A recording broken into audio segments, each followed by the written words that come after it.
we'll talk about this, but like, I feel like my kids did above average this year. See, people were ready for trick or treat. Yeah. So, yeah, and I felt like for some reason, either they're Roman. I don't know what it was, but like, yeah, we did it. We made well. So I don't know if the blacks just.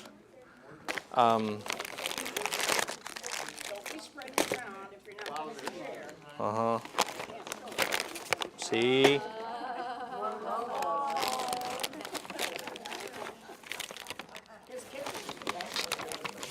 Okay, cool.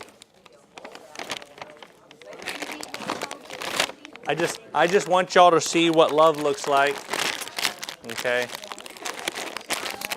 So, is this ready? This one ready to go?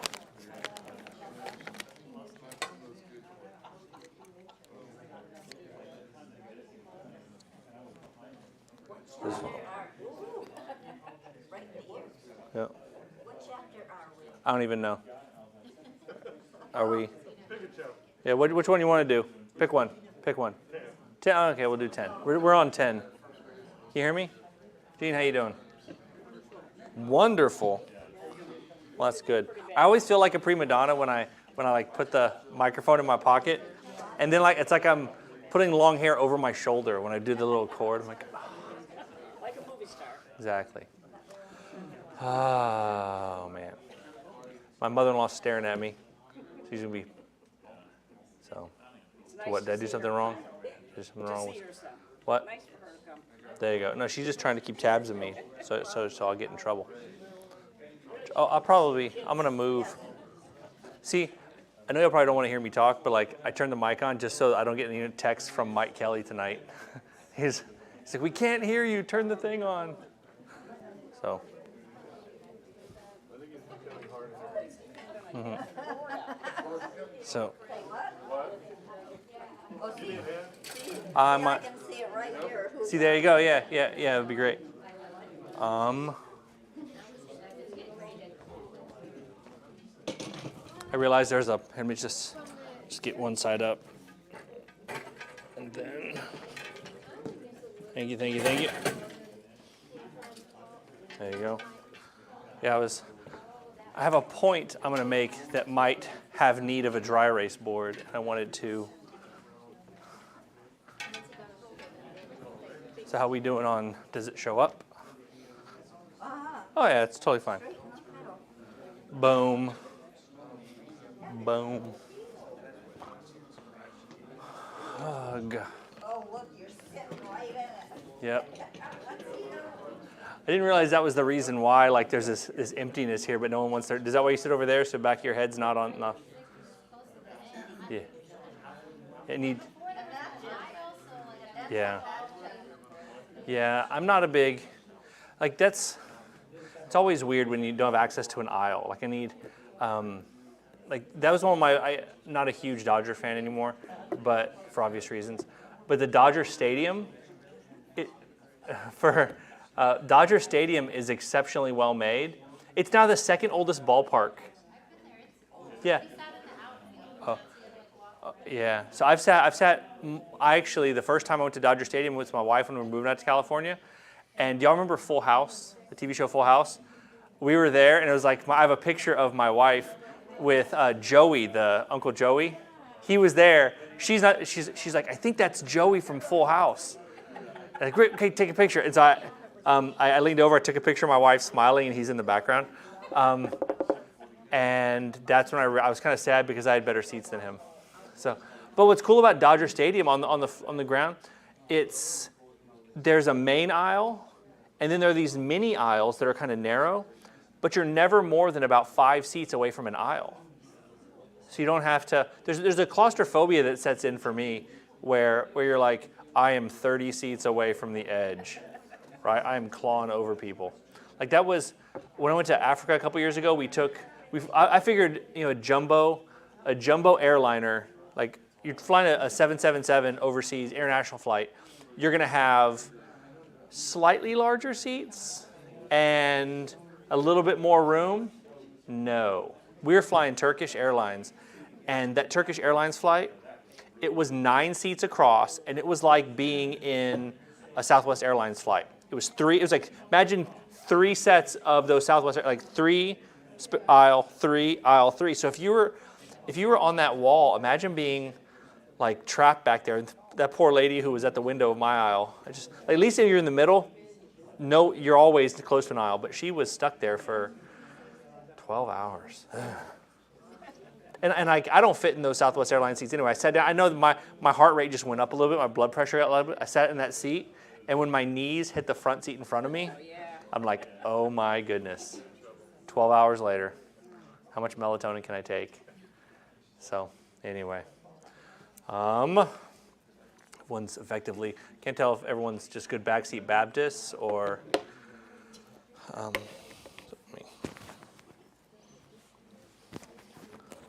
did we inherit anybody from the choir?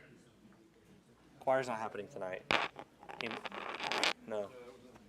That might be why it's kind of low. I'll be right back.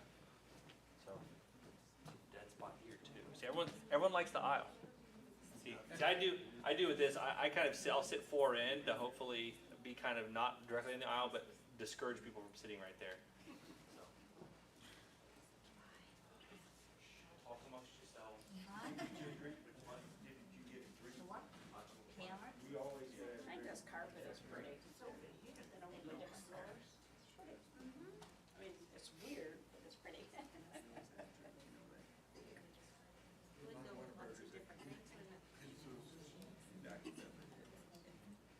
Different, I guess, is the right word.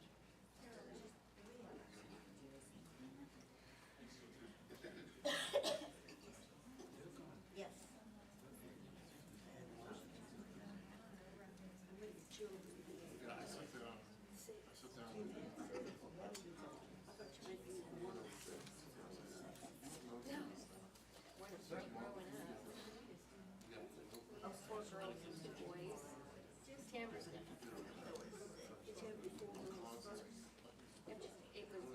It was boy, girl, girl, boy, girl, girl. Were they close together? It was 3 years, and then like 18 months, 18 to 20 months on the rest of it. All the time. Kind of like she does. I mean, hers were 3 years apart. I've got one in New York, and then I've got one in Canyon Lake, and then one down south in the little temple, south of San Antonio. So the girls are pretty far apart. And then that one, the oldest is in Boston. And his oldest. They have a baby next year, so.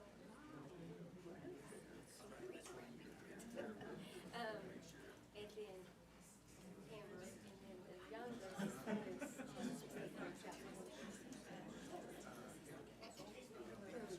so those two are close, but it's, 2 hours. To cross me, I'm 2 hours from Maryland. And then I'm 4 hours from either Canyon Lake or LaGrange. And then, of course, I've never been up to New Orleans. He spent 20 years since he retired. And his wife spent 2 years.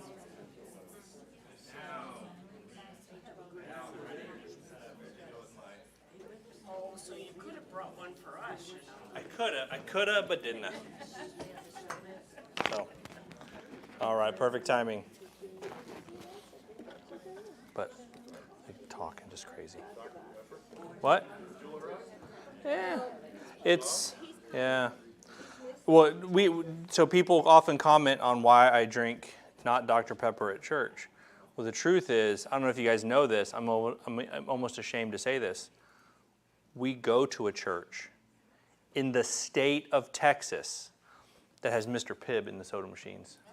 Okay, do you realize this? I mean, I think we're keeping. You look at Mr. Pibb's global sales, and it's like we'd make up for it.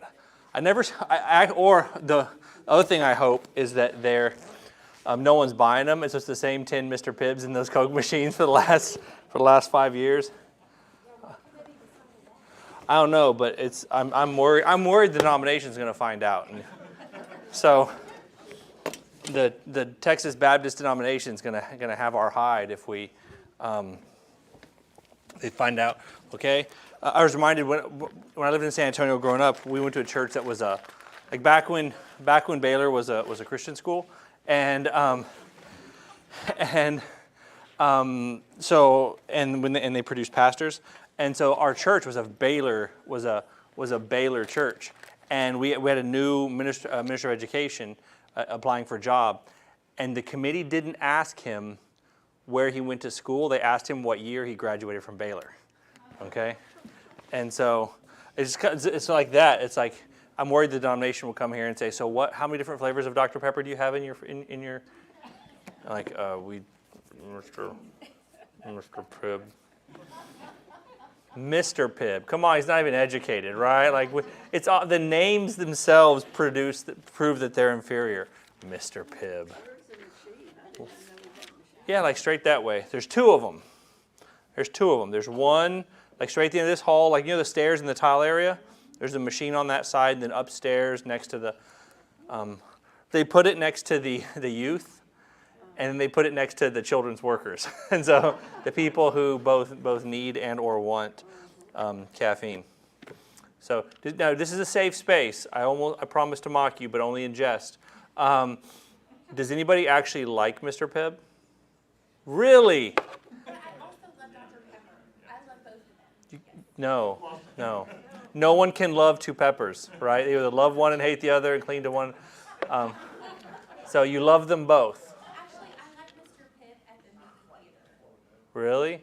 Because that's the other place. Yeah. Because Mr. Pibb and red vines equals crazy delicious, right? Like, do you put the? Really? You don't put the red vine straw in the thing at the? Come on, missing a chance. Okay, I was going to ask him, so Mr. Pibb. Okay, now, how about this? I have a friend of mine, my roommate from college, loved Dr. Pepper more than anything in the world. But the only thing he loved more than Dr. Pepper was saving any amount of money whatsoever. And so he would rather buy the knockoff version of Dr. Pepper, whatever store he was shopping at sold, and save a quarter. I'm like, dude, come on, pay the extra quarter and get the good stuff, right? But has anyone ever had like the knockoff Dr. Pepper?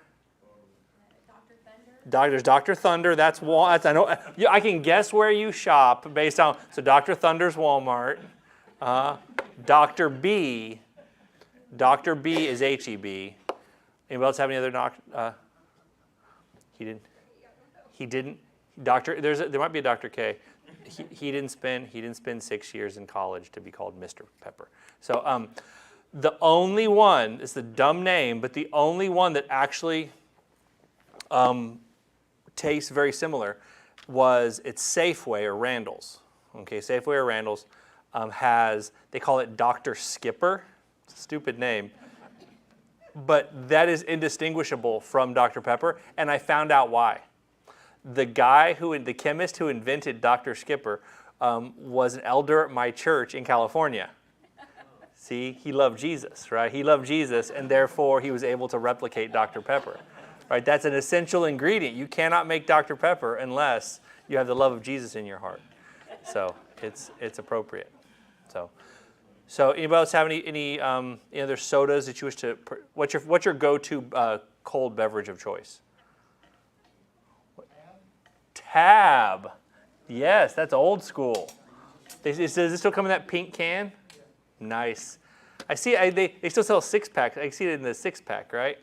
I have an old school beverage of choice as well that coronavirus has hit hard, and we're going to talk about in just a second. So Tab, very cool. Other questions? Other go-to beverages? What? Cream soda. Okay, cream soda. Yeah. My first cream soda experience was overwhelming, and so every time I have it, I'm like, that's pretty good. So Dr. Pepper cream soda. Anybody else? Old days of Squirt. So yeah, they still make Squirt. I saw it today. Is that pineapple or grapefruit? Well, that's neither. I mean, it's Yeah. Yeah. So, exactly. So, anybody else? Dads. Wow. Root beer. Yeah. Tamara and I driving around before we left California. We're driving around in the hinterland of the Central Valley, and we drove past an A&W, and on the side it said painted in big letters, home of the, or birthplace of A&W, or something like that. Like, what? No, maybe it's like the first A&W in California. Sure enough, A&W root beer started in Lodi, California. Two things Lodi is famous. Anyone ever heard of Lodi, California? Lodi, California is known for two things: A&W root beer and being the subject of a Creedence Clearwater Revival song. So, but no one even knows. Stuck in Lodi tonight. So, A&W root beer. Now, speaking of, so Tab, there is a beverage that I'm pretty sure I am solely keeping alive. Okay, I am the one. And I am so, coronavirus has hit the production of it, so much so that I wrote the company that makes it. I'm like, where is it? Anyone care to guess? It's a soda? What? It's a soda or a pop, a sody, a Coca-Cola. Anyone care to guess? It's related to Squirt. Fresca. Fresca. How many of you never heard of Fresca? How many of you ever had a Fresca? I am the one who keeps buying it, okay? I don't know why I love it so much, but I do. Okay, they stopped when coronavirus hit and everything was shut down. We were converting to other things. It dried up. It's made by Coca-Cola. You can't find Fresca. And we were in Colorado at the end of June, and I saw at the local store up in Estes Park, way up in the mountains, this guy unloading several 6-packs of Fresca. So I bought 2, or 12 packs. I bought 2 thinking, if it's getting to this little mountain town in the hinterland of Colorado, I'm going to get back to Texas. It's going to be flowing free, right? No, we get back, nothing. And so they don't make it. And so 2 reasons why I found out. One, Coca-Cola has shifted all their production towards mainly Coke, Diet Coke, and Sprite. It's the only things you can buy. They make Fresca. You can buy it in a 2-liter bottle. And so then I feel, I don't know, like the Fresca version of a drunk, like with this big old, like glug, glug, glug. And then the first thing, and they don't put that in bottles anymore because another effect of the coronavirus, people are drinking beer at home more than at bars. And so beer companies have had aluminum cans, the production has gone towards, it's gone away from my beloved Fresca. Like that's when I realized coronavirus had gone too far, right? You can, lockdowns are fine, essential work. There should be essential products, and that essential product should be Fresca. So anyway, we were talking earlier about coffee. Anyone not a coffee? How many don't drink coffee at all? Don't even like it? Not even like the smell? Really? You like the smell? How many of you are like coffee addicts? Now, let me ask you this question. Every day, every morning. What? Yeah, exactly. Yeah. You have to have it when you get up. So my question here is this. First off, I like coffee a lot. I don't like, it was a later acquisition, mainly because I'm lazy, right? Because I like my caffeine cold and carbonated. And the reason why is because I have to make coffee in the morning, because the hardest thing to do in the morning before you've had coffee is make coffee. It's like terrible. It's like the worst thing in the world. And so, That's why you have a wife. there you go. So, but she doesn't drink coffee. And so, but there's this box in my kitchen that keeps things cold all the time. And so in college, it was just easier to go grab a cold Dr. Pepper on the way to class than try to make coffee in my incoherent state. So let's see. The one thing I feel like this is a safe space and I can share this. Not a huge Starbucks fan.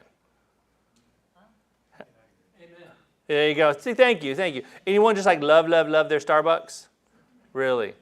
It always tastes burned. It tastes like grass. Yeah, it tastes like someone like burned lawnmower clippings, right? That's what it tastes like. There, I said it. I think they do it on purpose, so you'll buy like the $4 drink instead of the. See, I used to. Now, how many of you gone to the whole Keurig thing? How many of you use a Keurig? So, I used to have a Keurig, but then ours broke, and that's when I realized I was doing the math. Okay, I can buy a Keurig, another Keurig, but I'm the one who drinks coffee. It's like, I don't want to waste coffee by throwing it out because I'm going to make a pot and then not even. I did the math, how much a Mr. Coffee costs and how much a bag of coffee costs. I'm like, okay, I can just throw out the coffee. Even if I waste a lot of that coffee, I'm still saving money. I just buy the K-cups. Yeah. And then But you just pour the water put the into pot- it? Is that just a you put it little? in the food So, thing and- can I now? There is one of the ways in which HEB is the greatest grocery store on the face of the planet, and I will broach no controversy, no response regarding this. Is they do make the only flavored coffee that I like. Okay, how many of you like? So this is a divide. How many of you love flavored coffees? Love them. Yeah. How many of you think that they're an abomination? The abomination which causes desolation, right?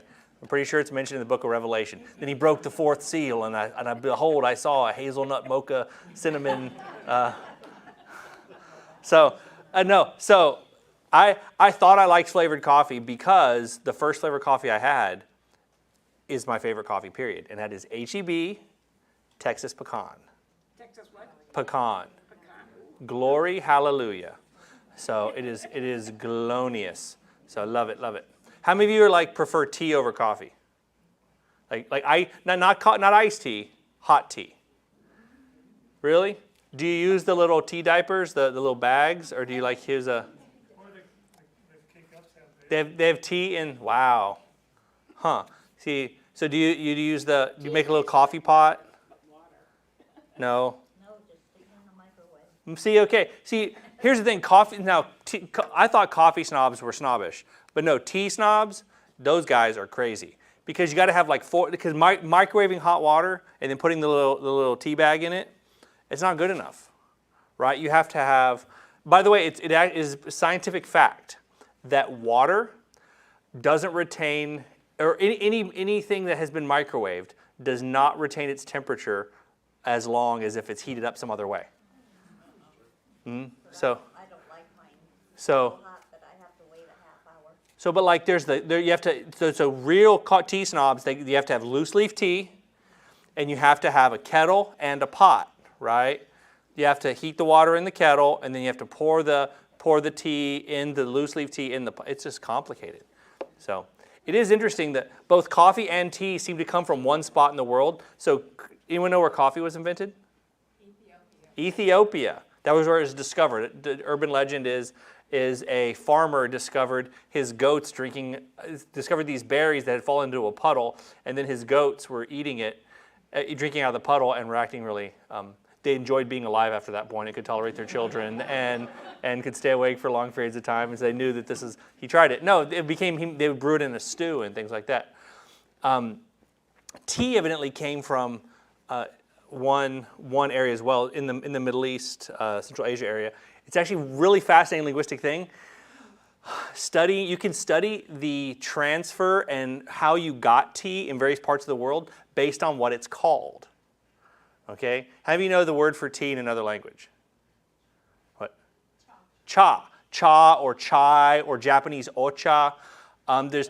It's really, you can follow the migration of tea. The linguistic thing is cha if by land, tea if by sea. So if a country or a culture calls it tea, using the word, some version of the word tea, they got it via sea migration. Whereas cha, or version of that, came from Turkey and to Central Asia, China, and Japan. So, oh yeah, I've been told that before. So how about, now back to coffee. How many of you drink coffee black? Dennis is gonna raise his hand, yeah. So how many of you think putting anything in the coffee is an abomination? Really? See, so now to be honest, I put cream in my coffee, but it's only because it cut the bitterness some. I guess I can't afford really good coffee. I buy K-cups, and K-cups are like this. That's the this tall. That's the room. I've seen them. And you get a whole box of them. Like 96 in a box. Wow. For $28 or something. There you go. But I like that. So I don't put sugar in my coffee. I'm just a cream person. Just cream, just a little bit of cream. But have you ever heard about there's the most expensive coffee in the world? Kopi Luwak. You know about this? Yeah. Okay. So it's from Sumatra or Southeast Asia, Indochina area. It is coffee beans that have been eaten by this marsupial called the luwak. It eats the beans and it, nope. Yes, but the opposite end. Okay?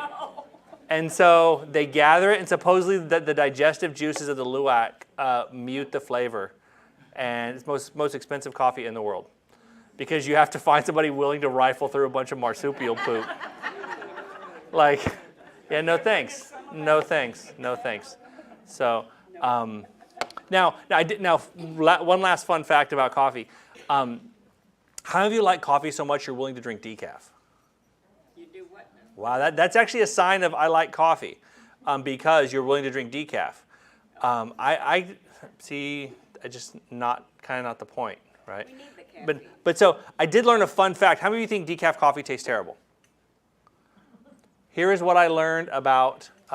Here's what I learned about coffee, about decaffeinating. The decaffeination process does not degrade the bean in any way, because caffeine is an oil, and they sweat it out.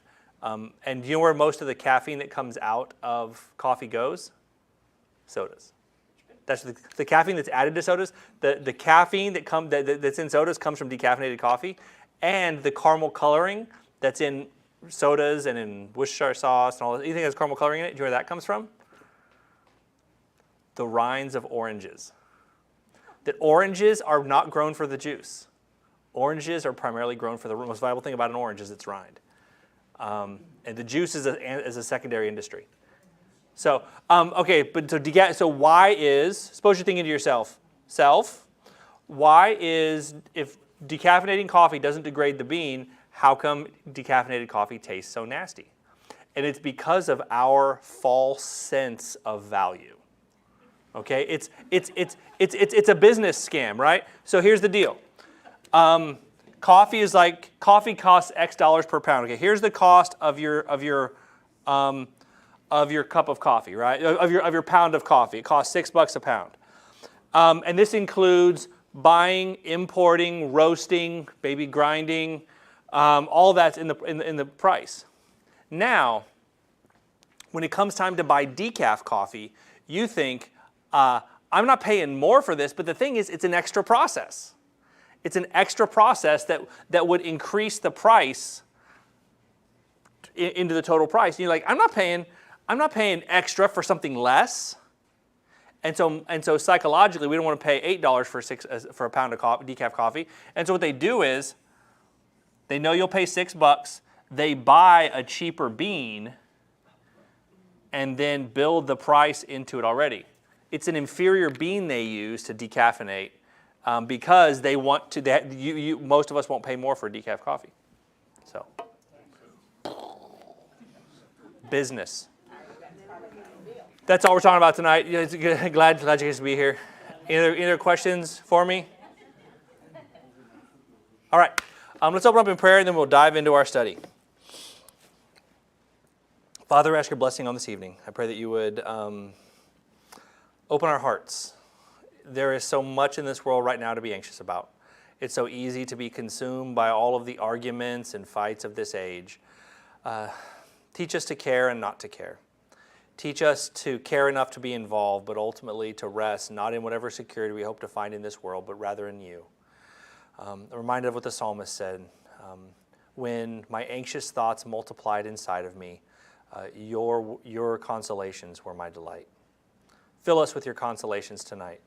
Help us to rest and ground ourselves in you, and in the process pour your peace into our souls. Garrison our hearts with it. Defend us against the attacks of the enemy. I pray this in the name of Jesus. Amen. I was actually reading in Psalm 34 today, and it was one of those verses you read and you go, yeah, that's what I needed to hear. It was about, when my anxious thoughts multiplied in me, So you ask yourself, what is your consolation? Or Psalm 35, I'm sorry, today's the 5th. Yep. Now I gotta find it.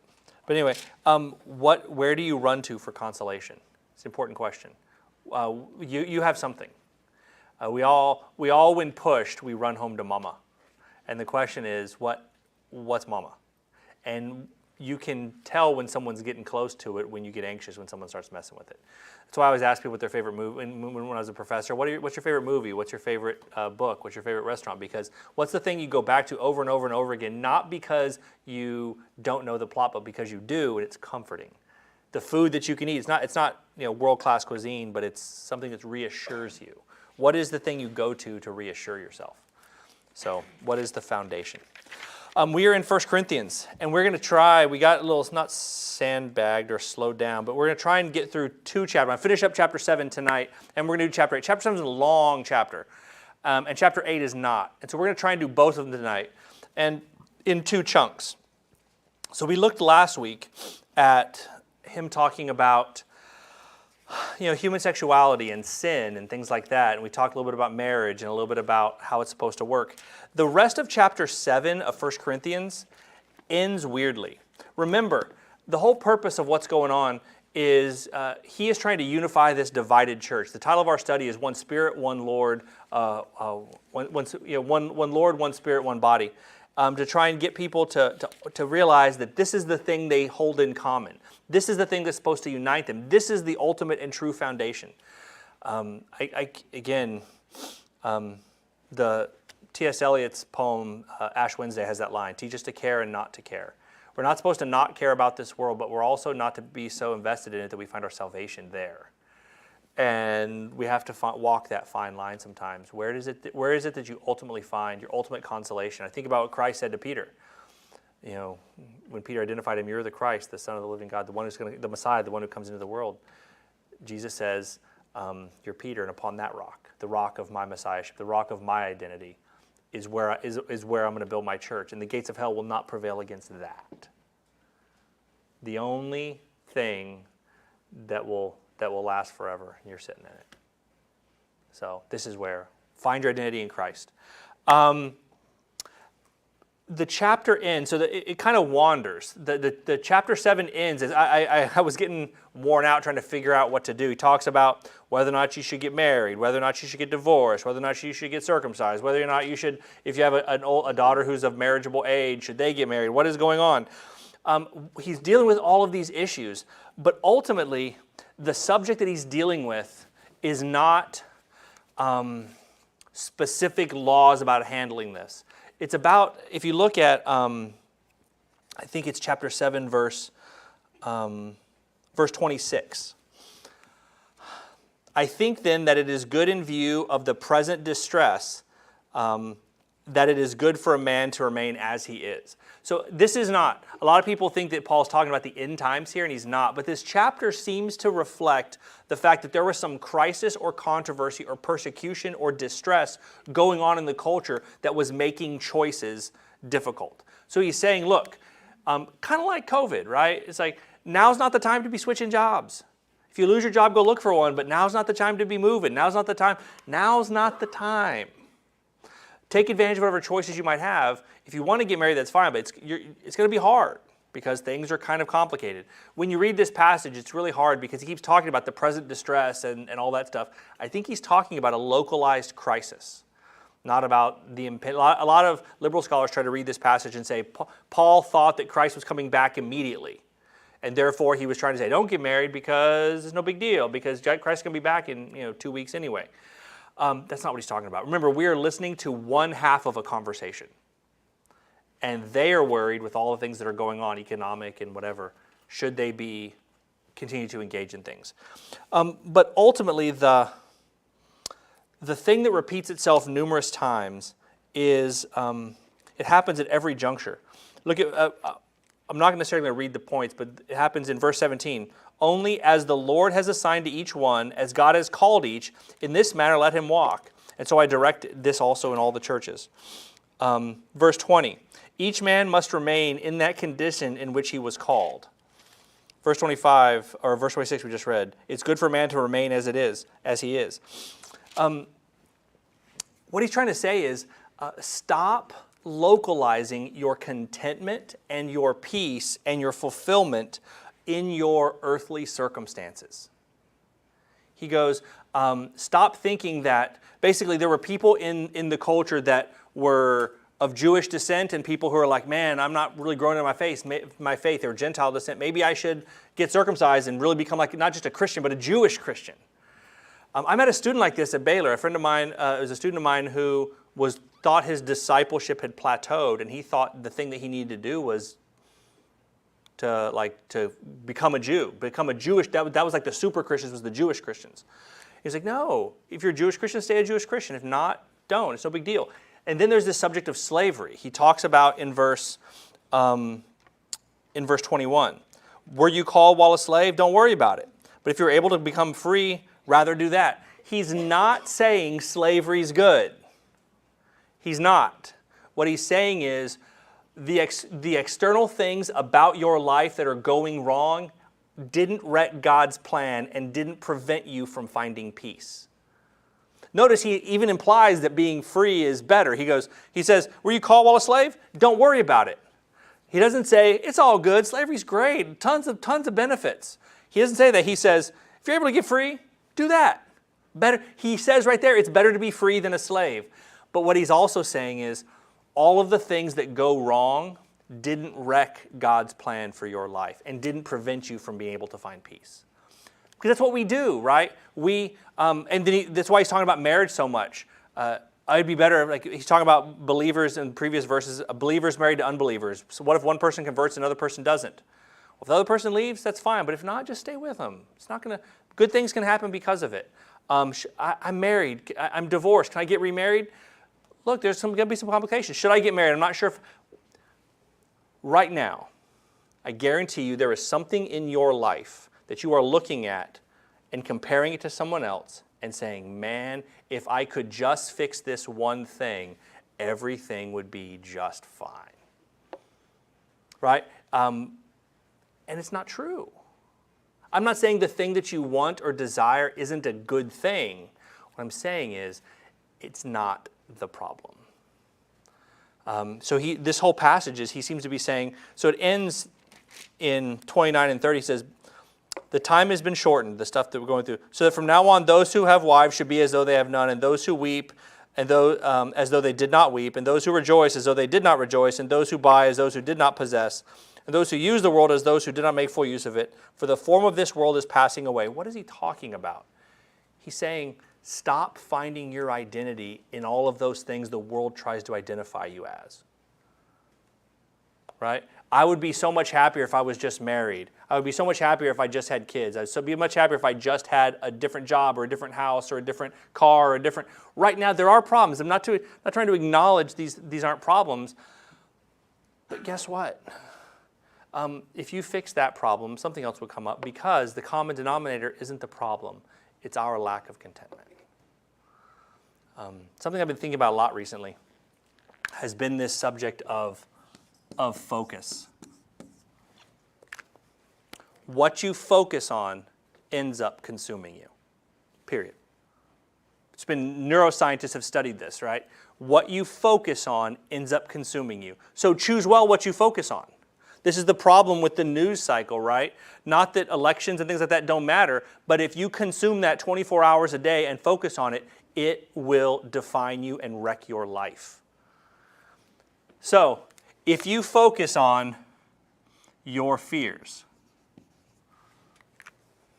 you will become more afraid. Not that your fears aren't real. Not that the things you are afraid of can't possibly happen, and not that you shouldn't take them seriously. But if that's all you think about, you will become consumed by and defined by your fear. You will blow this thing out of proportion, and you'll not be able to see anything other than that. If you focus on what frustrates you,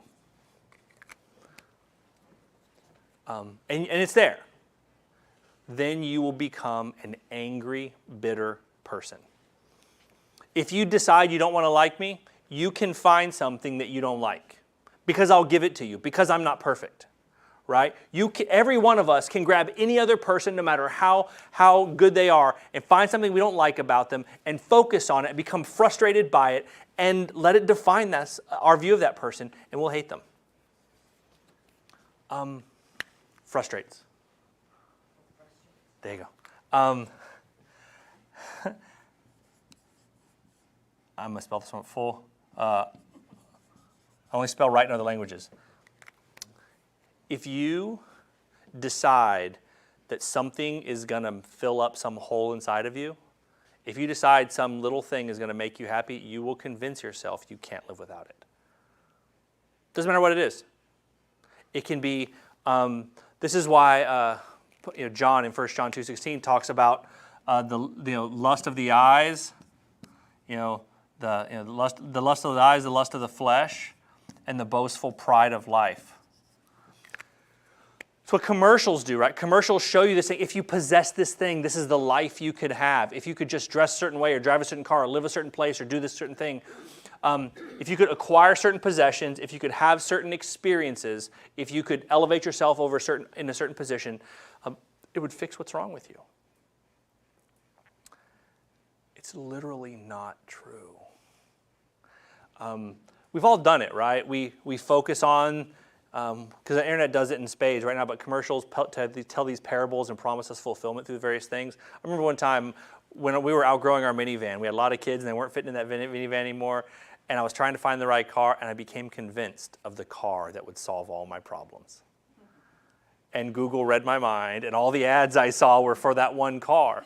And I spent weeks researching. I figured out I knew everything about that car. I knew how it was going to work, and I just knew that if I could find this car, and I found it. I found the exact car, and I was like, babe, I'm going to go test drive this car. I might come back with a new car. And I went and I sat in it, and it took me exactly all of 2 seconds to realize I'd been lying to myself for several months. This was never going to be the car for me. I would have known this in 2 seconds. But we all do that in a lot of different things. We do that with small things, right? We think about various achievements. I remember thinking my high school or my college degree were going to be a big deal, and you realize you're the same person on the other side of it, right? It's not going to fill up whatever hole or think that you're lacking. I know people who go for graduate school. They want people to call them doctor, and so you think it's going to fill up some hole, and it doesn't. This is why I love Kingsland, right? The only place you'll ever find true fulfillment is in Jesus. The peace you are seeking in all these other things is not found there. Those are all good things. Not to say that you shouldn't have a car that you both enjoy driving and holds your entire family. That's okay. It's okay. You have needs, and it's okay to want those needs. There's nothing wrong with pursuing those. What I'm trying to say is, when you focus on this, it consumes you. Because that's what happens. And so you ask yourself, are you a fearful person? Well, guess what? Maybe you need to learn to not focus on it exclusively, the things that you're afraid of. Are you an angry person? Things just make you mad. Well, stop. And how do you do this? You've heard my spiritual discipline of chicken wings, right? Have you never heard me talk about chicken wings before, right? No? Have I said it before? Okay. Eating chicken wings is a spiritual discipline. Okay, I remember a friend of mine invited me to go eat chicken wings one time, and I was like, I don't really like chicken wings. At the time, I didn't. I had not learned. I was like, and he told me, Steve, why don't you like chicken wings? I'm like, there's too many bones in them. He put his arm around me and said, Steve, I got some good news for you. You don't eat the bones. But that's life. That's life. Everything in life has bones in it. And if you want to choke on it, you will find a bone in it. Eating chicken wings reminds me that you have to learn to chew the meat and spit out the bones. Right?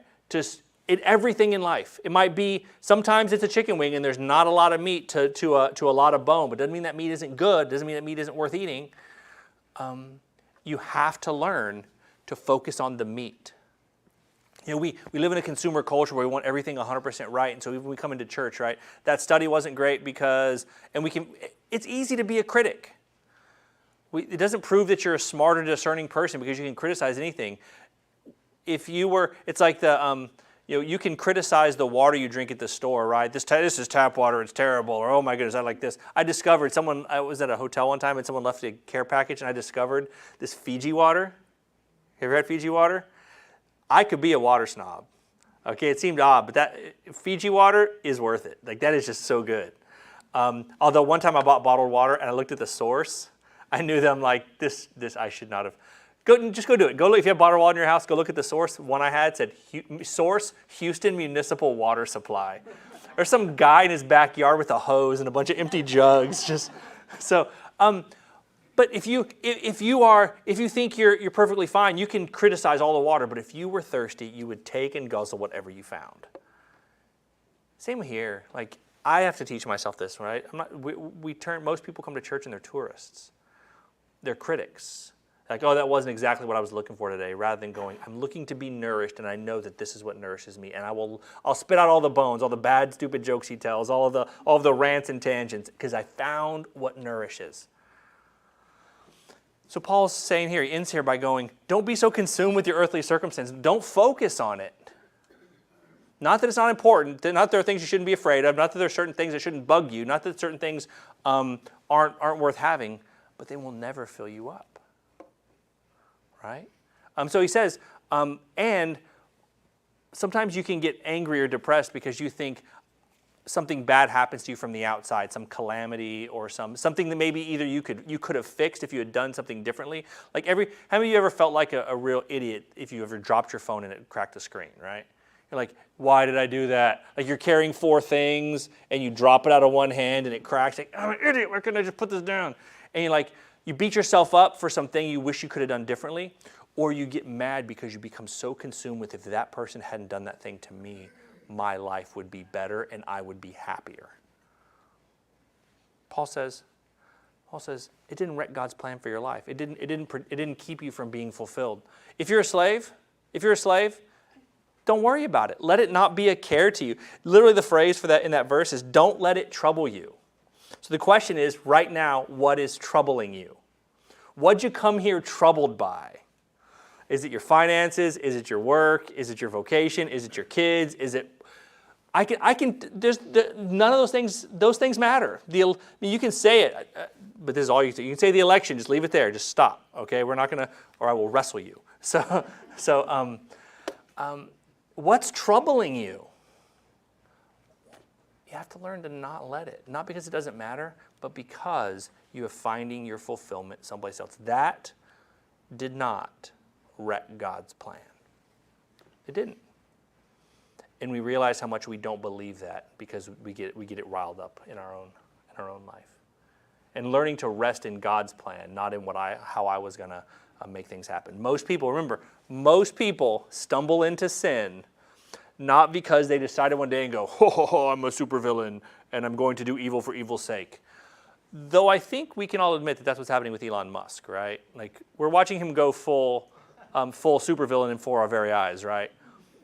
If there was a cartoon about some guy who ran a car company who decided to go to Mars to build his own nation because he was sick of all the rules on Earth, we would be worried, right? That's the bad guy in the cartoon. But most of us don't do that. Why do most people stumble into sin? Most of it's because something that you desperately want and think is essential to your happiness is just out of your reach. And you feel like, I could reach it, I could almost reach it, and if I just do this one small thing, then I can have it. Or you finally acquired something you desperately want to hold on to, and you feel it slipping away, and you think, in order to hold on to this, I just have to do this. And you have to learn, this is what Paul's trying to say. I mean, imagine slavery in the ancient world, it was slightly different than slavery in our recent past, and it has neither one of them are justifiable, but it's almost, there's a different kind of hopelessness. Imagine one day you're a wealthy, intelligent person, and because your country gets conquered by another country, now you're not just impoverished, that person owns you. And your home is gone, and it's gone forever. And that's the people he's saying, if you're a slave, don't let it trouble you. Not that it doesn't matter, not that you shouldn't try to be free, but that did not wreck God's plan for your life. It did not keep you from being able to find fulfillment and joy and peace and to find the stuff that only comes from being a follower of Christ. Does that make sense? That's a tough chapter, and I really, I want to be done with it, and it's really long. So I'm going to, any questions on that or comments? So find some time this evening, tomorrow morning, get by yourself and just ask yourself the question, what's troubling you? What are you letting trouble you? And how can you learn to change your focus? Not stop addressing these issues, but stop letting them consume you. This is why it's amazing. When I realized this, I realized the biblical answer has always been, I was like, this can't be that easy, but it is. Paul says in Colossians, set your mind on things above. Take your mind and focus it on things above. Paul says in Philippians, right after he says, be anxious for nothing. And here's how you find the peace. He goes, whatsoever is good and true and noble and peaceful and of good report, all those, if anything is praiseworthy, think on those things. And the God of peace will be with you. Take your mind and get it out of the gutter, get it off of the TV, get it off of the anger, get it out of your fear. Put it where it needs to be. That's actually what magnify means. We read these churchy words like, oh, magnify the Lord. What that means, anyone have the magnify feature on their computer? I just fixed my mother-in-law's computer and it was stuck on magnify, okay? And so there's a little thing, and what does the magnify feature on the computer do? It enlarges or draws your attention to one area that it's focused on. The question is, what is your life magnifying? What are you magnifying by focusing on it?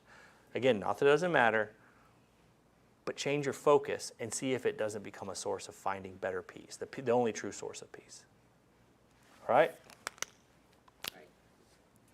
Other questions about this before I jump into controversial subject part 2? Isn't he kind of, a chameleon as to, he says, I will become this. If that's the case, I'll become that. Yeah, like he. So it's almost contradictory that he doesn't take a stand. He just says, if I need to, I'll do this. Well, he realizes there's certain things that just aren't essential. Like we'll talk about that next chapter, right? Paul's saying, look, to the Jew I become a Jew, to the Greek I become a Greek. I become all things to all people so I might win some. I'm like I don't need to fight about this. I do not need to fight about this because there's something else that's my bigger agenda. So, chapter 8 is it's about Christian freedom. Okay. Here's the issue. In the Greek world, temples were butcher shops. Where did you go get meat from? Well, you got it from temples, right? In the ancient world, when you take a thing for sacrifice, they would burn some of it to the god, basically bones. They would give some to the celebrant to go enjoy on their own. They would give some to the priest. If the priest didn't want it, or if he had too much, or if he needed the money, he could sell it. There were stores attached, not just stores, but also kind of like the origin of Texas barbecue. Like you ever been to Lockhart, to Smitty's, or Kreutz Market or something? That old school Texas barbecue started in the German meat markets. You slaughter a cow, and now we're going to cook barbecue. Why? Because before refrigeration, the meat's going to go bad if you don't smoke it. And so temples weren't just butcher shops; they were also barbecue joints. You could go eat in them because it's going to go bad. Well, is it wrong for Christians to eat meat that is sacrificed to idols? That was a huge deal to them. And so Paul addresses it. Now, concerning things sacrificed to idols, chapter 8, verse 1, we know that we have all knowledge, but knowledge makes arrogant, but love edifies. If anyone supposes that he knows anything, he is not yet known as he ought to know. But if anyone loves God, he is known by him. Therefore, concerning the eating of things sacrificed to idols, we know there is no such thing as an idol in the world, and that there is no God but one. For even if there are so-called gods, whether in heaven or on earth, as indeed there are many gods and many lords, yet for us there is but one God, the Father from whom are all things, and we exist for him, and one Lord Jesus Christ, by whom all are all things, and we exist through him. However, not all men have this knowledge, but some, being accustomed to the idol until now, eat food as if it were sacrificed to an idol, and their conscience, being weak, is defiled. But food will not commend us to God. We are neither the worse if we do not eat, nor the better if we do eat. But take care that this liberty of yours does not somehow become a stumbling block to the weak. For if someone sees you who have knowledge dining in an idol's temple, will not his conscience, if he is weak, be strengthened to eat things sacrificed to idols? For through your knowledge he who is weak is ruined, the brother for whose sake Christ died. And so by sinning against the brother and wounding their conscience when it is weak, you sin against Christ. And therefore, if food causes my brother to stumble, I will never eat meat again, so that I will not cause my brother to stumble. There's no idols, okay? That's empty. And maybe the most important line, meat does not commend us to God, whether we eat or whether we don't. This is a huge Jewish thing, right? Jewish did think it was so. It's one of the verses I should have quoted to my student, right? He was becoming all kosher. What you eat will not commend you to God. Paul says so, 1 Corinthians. But this has to do with the proper use of Christian freedom. Right? We always have somebody who wants to police other people's behavior, right? No, you can't do that. Christians can't do that. Christians shouldn't do that. No Christian's allowed to do that. And there's this tension. You don't want to cause other people to stumble. Can anyone think about all the ways that maybe you've encountered this principle played out, maybe in negative ways? Maybe your experiences with being told certain things are off limits, that no Christian can do this. Any thoughts? Yeah, drankin', right? You got to say it with an A if you're in the bad. Drankin'. Okay, drankin', what else? Huh? Well, when I was a teenager, I went to church and you couldn't wear pants. Wow. Yeah, and I didn't know. Those guys must have been cold, right? Like, Yeah. mainly just short. It's a shorts church. No, but yeah, so pants. So yeah, it's crazy. What? Dancing. I was at the first dance at the Baylor campus, right? The Miracle on 5th Street. Yeah. That's what it was called, right? The first dance on campus, because dancing was outlawed, right? Christians don't dance. Anything else? What? Poker, yes. Evidently, that's the origin of the word. You ever played the game Bunko? Supposedly, Bunko was invented because you didn't want people to see you playing dice. They might think you're gambling, right? And so cards, poker, yeah. Anything else? Dancing. What? Yes, Halloween. That's a Satan's holiday, right? It's interesting. Now, here is where the conversation has to shift, though. People always want to say, well, is it a sin? And that's not the standard. I mean, we're not living in technically, right? Every bad decision we make about relating to other people comes from trying to live in the land of technically. Well, it's technically not a sin. Like go look at the sex talk that happens up in the student ministry. How far is too far? Is it technically a sin if I do this? No, that's not the goal. The goal is this edifying? Is this going to build you up? Is this going to fulfill you? Is this what God has for you and wants for you? One of the best discussions of this actually happens one chapter over in Romans 14. And he says this, now accept the one who is weak in faith, but not for the purpose of passing judgment on him. One person has faith that he may eat all things, but he who is weak eats only vegetables. The one who eats is not to regard with contempt the one who doesn't eat, and the one who does not eat is not to judge the one who eats, for God has accepted him. And here's just the line I wish that I could underline and put it in everybody's mind. Who are you to judge the servant of another? To his own master he stands or falls, and he will stand, for the Lord is able to make him stand. One person regards one day above all others, another regards each day alike. Each person must be fully convinced in his own mind. He who observes the day observes it to the Lord. He who eats does so for the Lord. He who gives thanks to God, for he gives thanks to God. For he who eats not, and he who eats not for the Lord, he does not. My brain is going crazy. He's trying to say, look, let each one do as he's purposed in his heart to do, but be fully convinced. Fully convinced of what? Not just that it's sin, not sin, but that this is something that builds you and other people up. Nothing wrong. Why? We hate it because we know we're not God, but we want to be God's enforcers, right? We are worried that, well, if we just, I remember talking to somebody, well, you let people do whatever they want, they'll do whatever they want.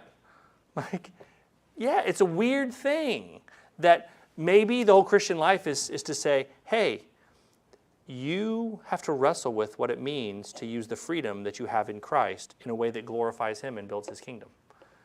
All of us are prone to a little bit of Pharisaism. See, the Pharisees' gospel is hard to say but easy to do. It's hard to say because it's 900 rules that you have to check off, right? Saying it all is kind of hard, but it's easy to do. Okay, don't poker. What about this? Can I mow the lawn on Sunday? No. Right? All these R-rated movies? No. Dancing? No.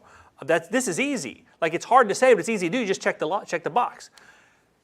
Jesus' gospel does not work that way. Jesus' gospel goes like this. Love God, learn to love God with every fabric of your being, and learn to love other people for the same reason you love yourself. Now figure out what that looks, spend the rest of your life figuring out what that looks like. Oh, okay. So the question is not, is it sin for me to drink this beer or go to this dance or play these cards? That's not the question. The question is this helping you or hindering you from loving God and loving others? Because I've seen it happen both ways. Right? Meat, eating or not eating, will not commend you to God. This is why Paul says in Colossians, right? Colossians 2, he says, let no one act as your judge regarding food or drink or any new moon festival. No one can put their arm around you and say, hey, real Christians don't eat that. Real Christians don't drink that. Real Christians don't celebrate that festival. They don't. It's not allowed. Why? Because you ain't the boss of me, and I ain't the boss of you either. We both answer to God, and we will. And we have to be willing to convince. Now the one sort of spiritual trump card that's always used is the idea of not causing other people to stumble, right? I know, and this is the thing. Everything in this world that is created good can be twisted into sin. In fact, here's a little insight into the nature of evil. Evil doesn't exist on its own. Only God can create. Satan can't create. All Satan can do is distort. Satan takes the good things that God made and twists them. And so that's why Paul says the food isn't the problem. It's your use of the food that's the problem.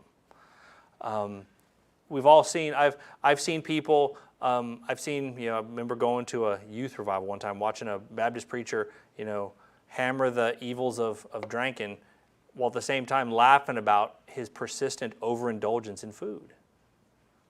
Right? Like he's clearly in gluttony he could wink at, but drunkenness was, an abject sin. It is so hard. It's the ring of confirmation. My own mother-in-law, she had that. So I know it. So, and so here is a grid. A lot of people say, well, I don't want to cause other people to stumble. You don't want to cause other people to stumble. A lot of people misunderstand what that means.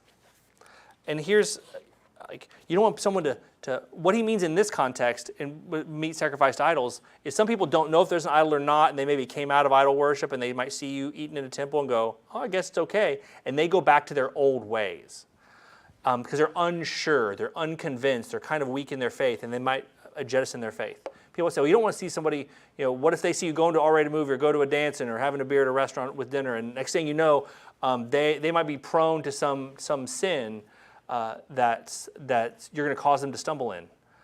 On the one hand, we should be careful, exercising our freedom so as not to set up other people to fail. On the other hand, we don't do this with any other thing. Let me give you an example. I think one of the most prevalent issues in American Christianity, in America right now, is sexual problems, sexual sin.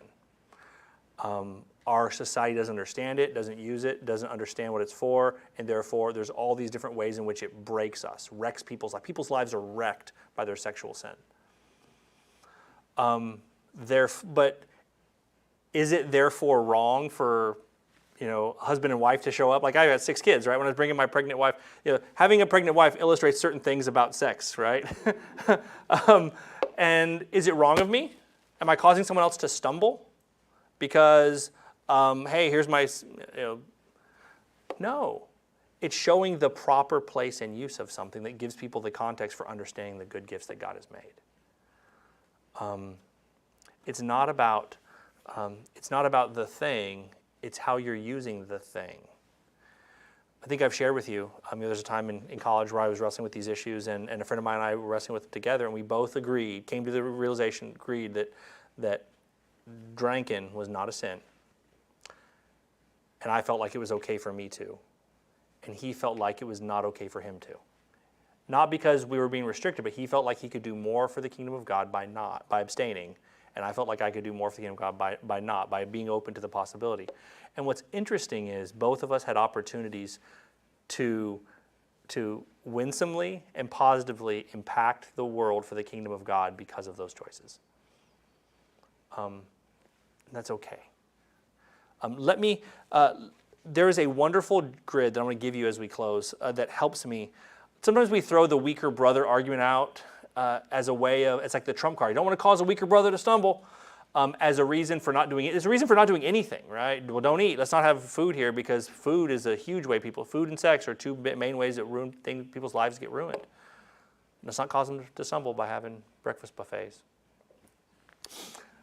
But there is a third category here that we need to put on the table. What I'm about to share with you comes from Gary Friesen's book, Decision Making in the Will of God. You ever heard this book before? Gary Friesen's Decision Making in the Will of God. It's a great book. Came out a while ago. It's been in several editions. But he says, understanding what constitutes weaker and stronger brothers is important. And also there's a third category we got to put on the table as well. And so weak brothers, strong brothers. He says, so a weak brother differs in opinions from you. He's not fully convinced. He doesn't know if this is a sin or not. He's sincere. He's trying to do well, but he's unsure. He's open and teachable. He maybe is surprised at my use of freedom, like seeing somebody. He is influenced by my example, and I can cause him to stumble into sin. That's a weaker brother. Listen to a stronger brother. He differs from my opinion sometimes. He is fully convinced. He's humble and willing to differ. He is teachable and open to correction. That's anybody. He's willing to discuss why we differ. And because he's a stronger brother, I can't cause him to stumble into sin with this use of freedom. The third category, and this is important, is Pharisees. A Pharisee differs from me about some issue of Christian freedom. He is fully convinced. He's unteachable and proud. He judges and rejects me for my differing convictions. He's not influenced by my example.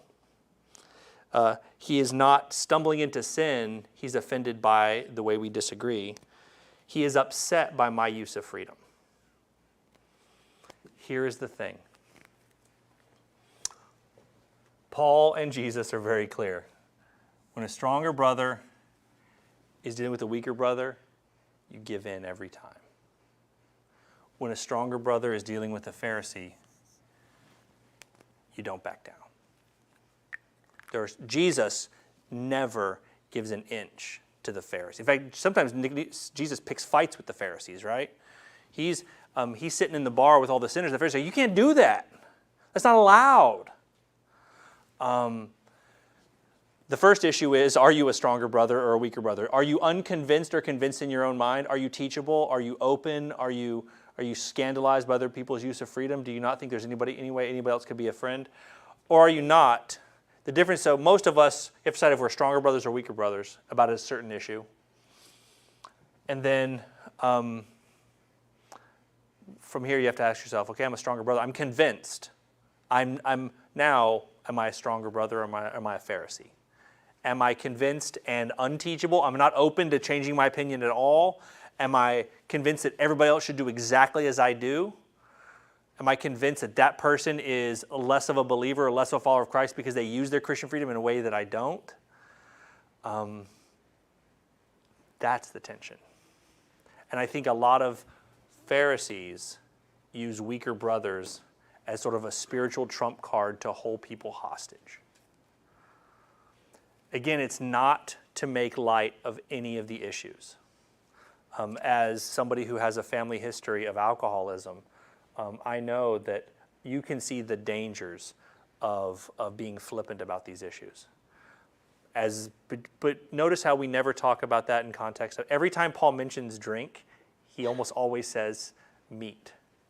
Imagine if, we have no problem with the church saying, I don't drink and I don't chew and I don't go with boys that do, right? And but if we had a church who was saying, we prohibit all members from eating barbecue, right? No cows. You can't tell me what to do. No, like it's weird. But people ruin their health all the time from eating poor things. We don't police that. This isn't about finding an excuse to indulge in sin. This is about realizing you are free. And freedom has a little bit of anxiety with it because it's up to you to figure out how to glorify God with this one life that you have. So, there you go. Uh-huh. I think of a fourth category. Okay. It's the lost. Mm. In my mind, the world looks at certain things that a Christian might do, like drinking, maybe smoking, as they're not a very good Christian. Why should I follow Christ? That's what's in my mind. Yeah, I think that's an important consideration. Like I love that. Like so, having the fourth category of the lost people. How does this affect our witness? And this is the same discussion me and my friend had about this in college.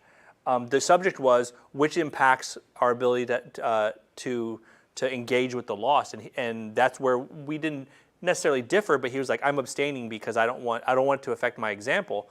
On the other hand, I could tell you lots of stories where the opposite was true, where the Christian was seen as censorious and condescending. I remember, again, welcome to the 7 sermons I'll get you fired at a Baptist church. No one tell anybody, it's being podcast. No one tell anybody. I remember sitting down at a table with an unbeliever who's in graduate school, and after school we're going to go work on a test we both have to grade. We're both graduate students, and we're like, hey, you want something to drink? I'm like, sure. Like, I'll have what you're having. He says, well, I'm having a beer. I'm like, okay, whatever you're having. He's like, and the look on his face was not, well, you're not a very good Christian if you're doing what I'm doing. The look on his face was literally, I think he said something akin to, but I thought you Christians make a big deal about stuff that isn't a big deal. Like, I thought that's what you guys do. You major on minors. And there's a difference, right? Like this is the fine line you walk. That's why the question is not, is it technically a sin? Because to be honest, that experience, I remember that was my example where the fact that I was not going to focus on a minor allowed me to gain access to conversations I couldn't have otherwise. On the other hand, I had people I knew in college and in college ministry with that when they were indulging in some of these things were like, do you think this is a sin and this is wrong? This is not edifying you. This is not good. Christian freedom is hard. But you have to operate from this. Isn't about indulging my flesh. This is about giving thanks in all things and doing what builds other people up, what plants them in fertile soil. And then ultimately, when you see, and you will, somebody who disagrees with you, tell yourself, who am I to judge another person's servant? Because they ain't the boss of you, and you ain't the boss of me. And that is the hardest thing about any of this. So that all of us want to police other people's freedom because we're worried what will happen if they don't do what we tell. Because we think the boundaries we've set for ourselves are the boundaries for everybody. So, all right. Let's close in prayer and then we'll be done. Father, help us to use our freedom. Thank you for freeing us from the burden of the law. Thank you, on the one hand, you got us out of the box checking approach to the gospel, but ultimately you gave us our core standard, though. Our core standard is supposed to be learning to love you with every fabric of our being and learning to love other people as we love ourselves. Father, help us to make that our goal, not the indulgence of our flesh, not the finding loopholes to do the things that we think are scandalous. Father, help us to be focused on using our freedom to build your kingdom, to love you and to love others in all the ways we can. Give us grace with one another. Give us love with one another. Give us the ability to humbly sharpen each other with the ways we differ. Thank you that you make us each different, and you call us to different things so that we can reach different people for your kingdom. Give us those opportunities this week. Help us to be content with the circumstances you placed us, knowing that whatever we perceive as wrong, whatever's troubling us right now, we know that you are ultimately in control. I pray this in the name of Jesus. Amen. All right. I should have made photocopies. If you want us to take a picture of this chart, I have it taped in my notebook. You can come take a picture with your camera if you want to. So, all right. Any questions, comments, criticisms, rebuttals, revisions, hilarious rejoinders? We'll get on up out of here. Depart from me, all ye who practice lawlessness. Send them away. Yep, I'm all done. All done. All right, let me see the chart.